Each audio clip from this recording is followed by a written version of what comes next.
Good morning, everybody, and welcome back to another weekly recap. In the weekly recap, I'd like to go over any news related to the old school RuneScape community this week. Now, yesterday, I think everyone woke up to a pleasant surprise, an update that players have been waiting for a long time, and that would be adding in additional features for the client. Now, for a long time, RuneLite has been the most popular client for old school RuneScape, and that is mainly because of all the quality of life features, graphical changes, and tooltips, and there's just so much on RuneLite. However, recently, Jagex has been putting in a fair bit of resources into upgrading their own C++ Steam client. Now, back in June is when we received the first round of changes, and just yesterday we got Milestone number 2 with a whole host of really exciting new updates. As always, on top of that, I'll be going over any other news related to the old school RuneScape community this week, including a quick recap of the Q&A. As always, if you enjoy the weekly recap, always appreciate it with a like on the video. Always helps out a ton. Thanks for watching, guys, and let's get started.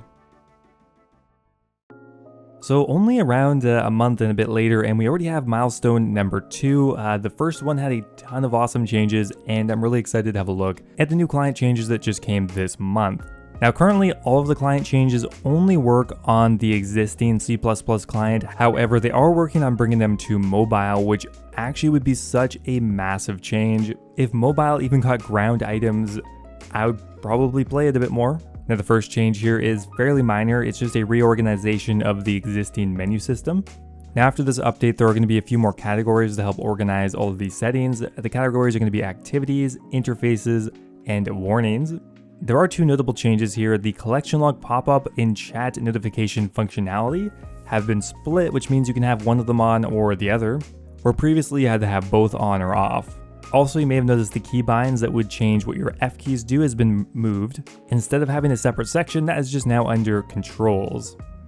So the first major plugin they have added, for lack of a better word, is the agility helper. Now, as I mentioned last time, even though a lot of these features already exist in RuneLite, it's still incredibly important that they add them. For one, not everyone uses RuneLite, and two, all of the plugins are going to be more stable, the information is going to be more accurate.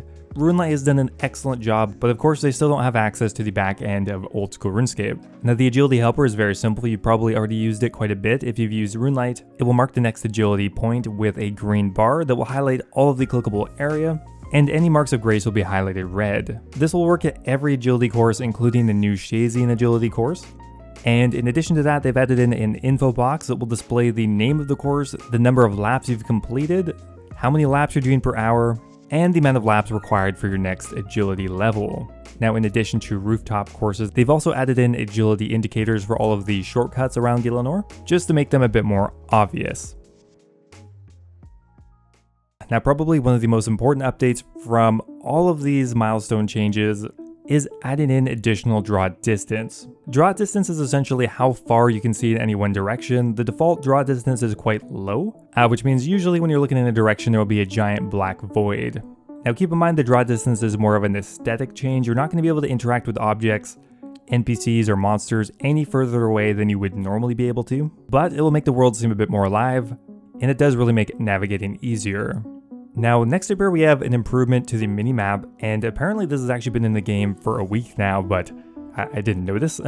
You're now able to zoom in and out on the minimap, which is awesome. I'm not even sure if this is a RuneLite feature. This could be absolutely new. Who am I kidding? It's probably a RuneLite feature I just didn't know about. So not only can you zoom in and out on the minimap, you're also able to completely minimize it if you don't want to see it at all. If you're in resizable mode, you can now right-click on the globe and minimize it, which is honestly another awesome improvement. I use the minimizing plugin quite a bit, so it's really nice that it's in the default client. Now, next up here we have the tile indicator plugin, and if you don't know, this is probably one of the more important plugins for PvM, PvP. If you actually need to be very precise with your movements, tile indicators is extremely important. Now, if you turn it on, tile indicators will essentially highlight the actual true tile of where your character is, because normally the animation of you running will put you on a totally different tile, and that's why it often looks like you can run through things without being hit. This is very apparent if you're doing the Hallowed Sepulchre, Chambers of Derek, really any high-end PvM. So essentially with the Jagex tile indicator, blue is going to be your true tile, which is your current tile, and green is going to be your targeted tile. So wherever you've clicked will highlight green. You can also have a hover over color as well. So any tile that you're hovering over will be red. So next up here we have an upgrade to the buff bar. It will now include a ammunition display, which means you won't ever have to change back to your equipment screen to look at how much ammunition you have left. Now on top of that, the stat boost timers will now appear instantly when you log in. Now because Jagex has access to all of the backend data, they will know exactly when your stats are going to drop, which means you will as well. This differentiates itself pretty heavily from RuneLite, which essentially will just note whenever one of your stats goes up and down and add a timer in after that. So this is going to be more precise and accurate. Now the final client change we have today is UI scaling. So they've added in a few more options for what algorithm you can use to scale your UI.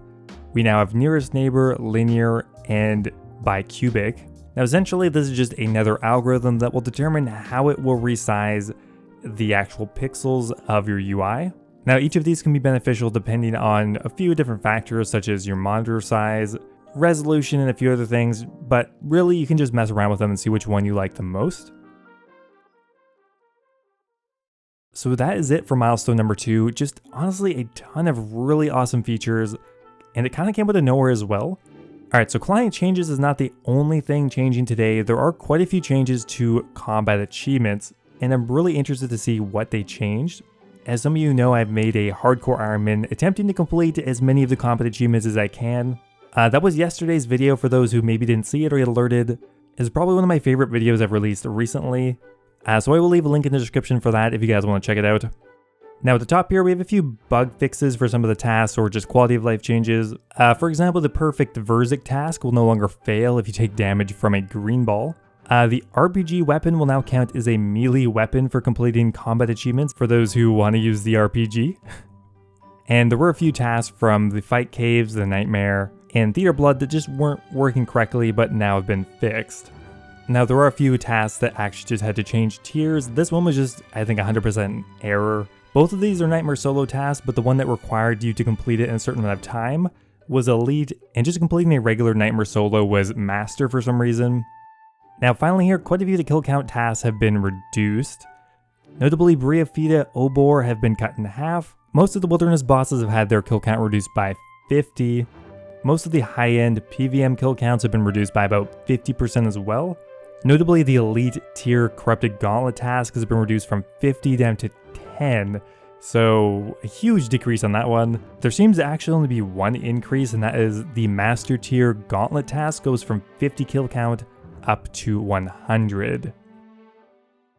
Now at the bottom here, there is one interesting change from poll number 75, a very important one, huge for hardcore Ironman. Players can now use Verzik's Crystal Shard on their party members to be able to teleport them out of the raid in an instant. Now the player obviously has to accept aid for that, but essentially if you're hardcore Ironman and you disconnect in a Theater Blood, one of your party members can save you, which I think is pretty awesome. And yeah guys, that is pretty much it for content updates this week. Now finally, I'm also going to pull a few of the more interesting questions from the Q&A. Now firstly, during the Q&A, they did reveal a bit of what's going to be coming in batch number 3. Now batch number 3 will contain more than this, but they have revealed that it's going to contain XP tracking. So that's very nice. It's going to include a woodcutting and mining helper, as well as including respawn timers. Like I said, there's going to be a lot more in there as well, but those are just the things they revealed on the live stream. Now first up here, is there a date for when the Steam client features are going to be pushed to the main game? Currently there's no date yet, but they are eventually going to be coming off Steam and go into the Java client. Are there plans to add in anti-aliasing to the Steam and mobile client? Yes there is, and somebody's working on it as we speak. The draw distance increase has been amazing, but is there any plans to add in fog similar to RuneLite? Fog is also something being worked on right now. Are there plans to add in a plugin hub? No plans yet, but they do like the idea of user-submitted plugins, but they're not really sure how feasible that's going to be. What about menu entry swapper? Well, menu entry swapper would be on a case-by-case basis. For something that would be simply quality of life, they would like to make some changes with the menu entry swapper. However, things that would greatly impact the game, maybe not. And the final interesting thing from the live stream is they are looking to add in a clue scroll helper, which I was actually kind of surprised about. Anyway guys, that is going to be it for today's weekly recap. As always, hope you enjoyed, and I will see you next week.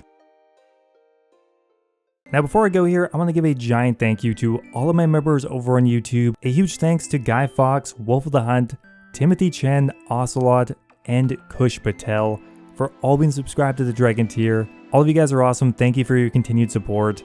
Also a huge thank you to CJ Ruse, Mexos, Lord Dojin, YoYoSub89, Birdbot, and Base Titch. Thanks again, guys.